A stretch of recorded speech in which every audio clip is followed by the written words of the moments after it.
بسم اللہ الرحمن الرحیم۔ ادارہ دارالسلام کی طرف سے شائع کی گئی جو ہمارے پاس کتب آئی تھیں ان میں سے یہ دوسری کتاب ہے۔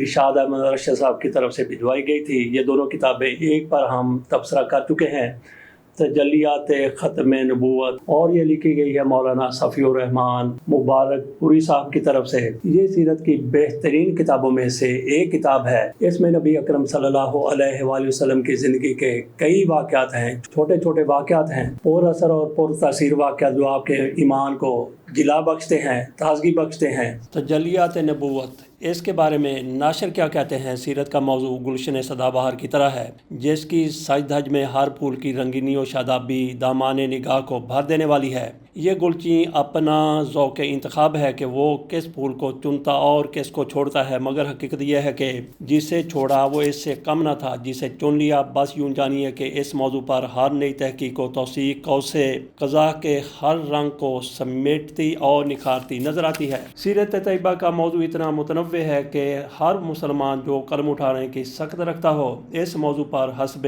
استطاعت لکھنا اپنی سعادت سمجھتا ہے۔ ہر قلم کار اس موضوع کو ایک نیا اسلوب دیتا ہے، پھر بھی سیرت پر لکھی گئی بے شمار کتب کسی نہ کسی پہلو سے تشنگی کرا ہی دیتی ہیں۔ اسی طرح ہر ناشر سیرت رسول صلی اللہ علیہ وآلہ وسلم پر کتب شائع کرنا اپنے ادارے کے لیے سعادت سمجھتا ہے اور اسے خوب سے خوب تر شائع کرنے کا اہتمام کرتا ہے۔ عرض ناشر کے آخر میں کہا گیا ہے کہ تجلیات نبوت کا زیر نظر ایڈیشن دارالسلام ریسرچ سینٹر لاہور کے مدیر جناب طارق جاوید عارفی کی زیر نگرانی حافظ محمد ندیم اور حافظ اسامہ ارشد نے تیار کیا ہے۔ میری خواہش تھی کہ اس کا ایک ایڈیشن بڑے سائز میں بھی تیار کیا جائے تاکہ یہ خوبصورت ہونے کے ساتھ ساتھ ارزاں بھی ہو جائے۔ اللہ تعالیٰ کی توفیق سے یہ ممکن ہو گیا، واللہ الحمد۔ اس کے فنی مراحل، ڈیزائننگ اور کمپوزنگ وغیرہ میں جناب عبدالرافع اور محمد رمضان شان نے اسے خوب سے خوب تر بنانے میں بھرپور محنت کی ہے۔ اللہ تعالیٰ اس کاوش کو عامت المسلمین کے لیے نافع بنائے، آمین یا رب العالمین۔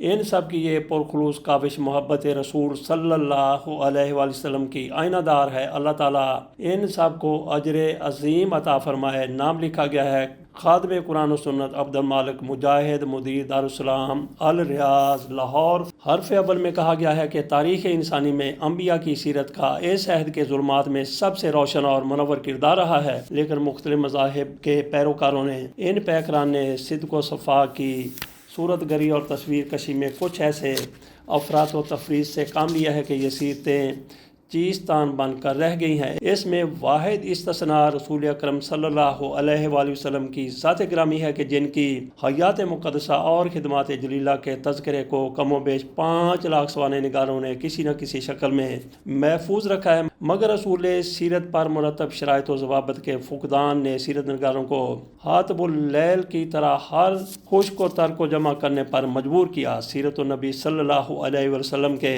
ذخیرے پر نگاہ رکھنے والے اس حقیقت مذکورہ سے بخوبی آگاہ ہیں۔ حرف اول کے آخر میں لکھا گیا ہے کہ اللہ تعالیٰ اس کے مطالعے سے قارئین میں اتباع سنت، اتباع رسول اور حمیت دین کے جذبات پیدا کرے اور اس کتاب کے مصنف، ناشر اور منتظمین کی محنت کو حسن قبول عطا فرمائے۔ پروفیسر عبد الجبار شاکر، بیت الحکمت لاہور۔ آ جاتے ہیں مقدمہ کی طرف۔ مقدمہ لکھا ہے صفی الرحمان مبارک پوری صاحب نے مدینہ یونیورسٹی مدینہ منورہ۔ ان کی طرف سے کہا گیا کہ سیرت نبوی صلی اللہ علیہ وآلہ وسلم انتہائی پاکیزہ اور بلند پایا موضوع ہے۔ اس سے مسلمان کو یہ علم ہوتا ہے کہ اس کا دین کن کن مراحل سے گزرا، اس کے نبی اور اصحاب نبی پر کیا بیتی، اللہ تعالیٰ نے آپ کو کیسی کیسی نسبی و خاندانی شرافت بخشی، کس طرح وحی اور رسالت اور دعوت دین کے لیے منتخب فرمایا، پھر آپ نے اس راہ میں کیا کیا مشقتیں جھیلیں، کیسے کیسے مصائب برداشت کیے۔ آ جاتے ہیں کتاب کے موضوعات کی طرف۔ چند ایک میں آپ کے سامنے صرف اور صرف موضوعات کی ہیڈ لائن رکھتا ہوں، موضوعات کا عنوان رکھتا ہوں۔ سینہ مبارک چاک کیا جاتا ہے۔ دوسرا موضوع ایک ہے کہ ماں کی آغوش سے محبت میں، دادا کے سایہ شفقت میں، چچا کی کفالت میں، ملک شام کا سفر اور بحیرہ راہب سے ملاقات، جنگ فجار، حلف الفضول، عملی زندگی۔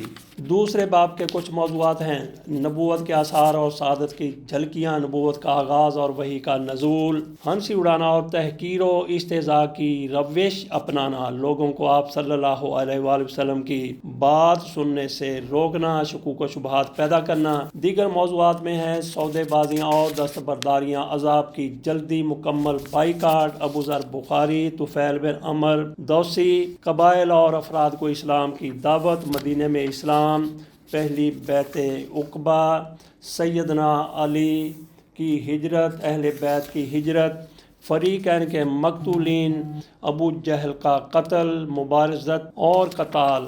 دیگر موضوعات میں شامل ہیں عمرہ حدیبیہ، عمرہ کے لیے روانگی، حادثے اور غزوات، اعصاب میں پھوٹ اور غزوے کا خاتمہ، ابو سفیان دربار نبوت میں، آج تم پر کوئی سرزنش نہیں، مجرمین کے خون رائگاں قرار دیے گئے، فتح کی نماز، عام الوفود، قبیلہ عبد القیس کا وفد، ازواج مطہرات، ام المومنین سیدہ خدیجہ بنت خویلد، ام المومنین سیدہ سودا بنت زمع۔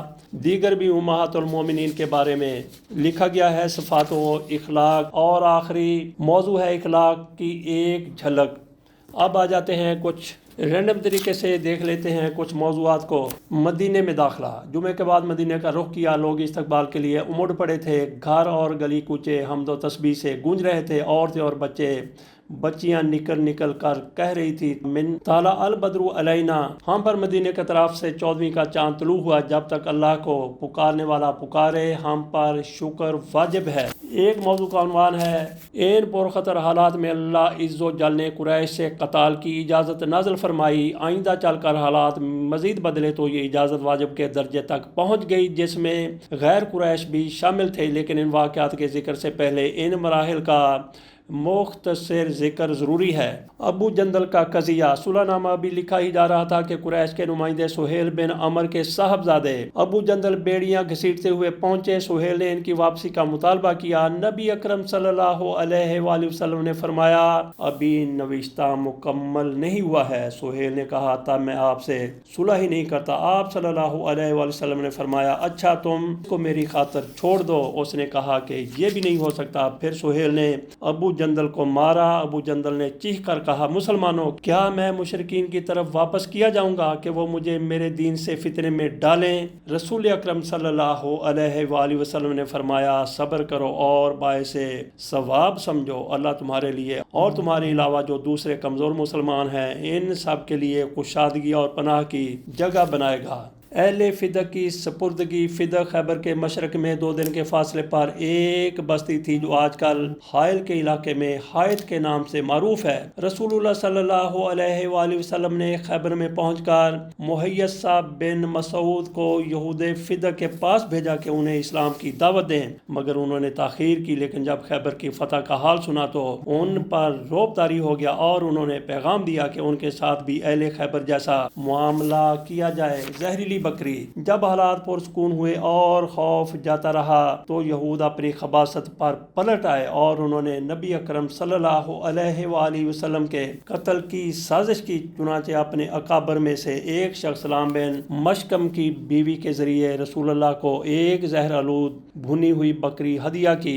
اسے معلوم تھا کہ رسول اللہ کو بازو کا گوشت پسند ہے، لہٰذا اس نے بازو میں زیادہ زہر ڈالا۔ رسول اللہ صلی اللہ علیہ وآلہ وسلم نے اس بکری کا ایک لقمہ لے کر چبایا، پھر اسے تھوک دیا اور فرمایا یہ زہر آلود بکری ہے۔ پھر آپ نے اس عورت اور یہود سے دریافت کیا تو انہوں نے اپنے جرم کا اقرار کیا اور کہا ہم نے سوچا کہ اگر یہ بادشاہ ہے تو ہم اس سے راحت پا جائیں گے اور اگر یہ نبی ہے تو اسے زہر نقصان نہ پہنچا سکے گا۔ اس پر آپ نے یہود اور اس عورت کو معاف کر دیا، لیکن بعد میں بشر بن برا بن معرور اسی زہر کی وجہ سے انتقال کر گئے تو آپ نے عورت کو قصاص میں قتل کروا دیا۔ تھوڑا سا ذکر کرتے ہیں واقعہ افق۔ یہ واقعہ اس طرح ہے کہ نبی اکرم صلی اللہ علیہ وآلہ وسلم اس غزوہ سے واپسی میں مدینے کے قریب ایک جگہ پڑاؤ ڈالا، پھر رات ہی کو کوچ کا اعلان کر دیا۔ حضرت سیدہ عائشہ بھی آپ کے ہمراہ تھیں۔ بنی فزارہ کا وفد، یہ وفد نبی اکرم صلی اللہ علیہ وآلہ وسلم کی تبوک سے واپسی کے بعد آیا۔ 20 سے کچھ زیادہ آدمی تھے، اسلام کے اقراری اور قحط کے مارے ہوئے۔ نبی اکرم نے ان سے علاقے کا حال پوچھا تو قحط سالی کی شکایت کی اور عرض کی اللہ سے دعا کر دیں کہ ہم پر بارش برسائے اور آپ ہمارے لیے اپنے رب سے سفارش کر دیں اور آپ کا رب ہمارے لیے آپ سے سفارش کر دے۔ آپ نے فرمایا سبحان اللہ، تم پر افسوس، یہ کیا کہہ رہے ہو؟ میں تو اپنے رب سے سفارش کروں گا، لیکن ایسا کون ہے جس سے ہمارا رب سفارش کرے؟ اس کے سوا کوئی معبود نہیں۔ تو اب آ جاتے ہیں کتاب کے صفحات کی طرف۔ ایک تو کتاب بہت ہی اچھا بہترین قسم کا استعمال کیا گیا ہے۔ اس کتاب کے صفحات ہیں 428 اور اس کتاب میں جگہ جگہ پر شجرے بھی دیے گئے ہیں جن کو کتاب میں فولڈ کر کے رکھا گیا ہے۔ اب آ جاتے ہیں کتاب کے ہدیہ اور کتاب کی قیمت کی طرف۔ کتاب کی قیمت ہے 1350 روپے۔ مولانا صفی الرحمن مبارک پوری اس کے مصنف ہیں اور یہ کتاب دستیاب ہے دارالسلام سے۔ دارالسلام کے پاکستان میں اور پاکستان کے باہر کئی دفاتر ہیں۔ ایک ایڈریس ہم آپ کے سامنے رکھ دیتے ہیں، یہ ہے 3636 لوور مار سیکٹریٹ سٹاپ لاہور، فیصل آباد، ملتان، کراچی، اسلام آباد میں بھی یہ کتاب دارالسلام کے سینٹرز سے دستیاب ہے۔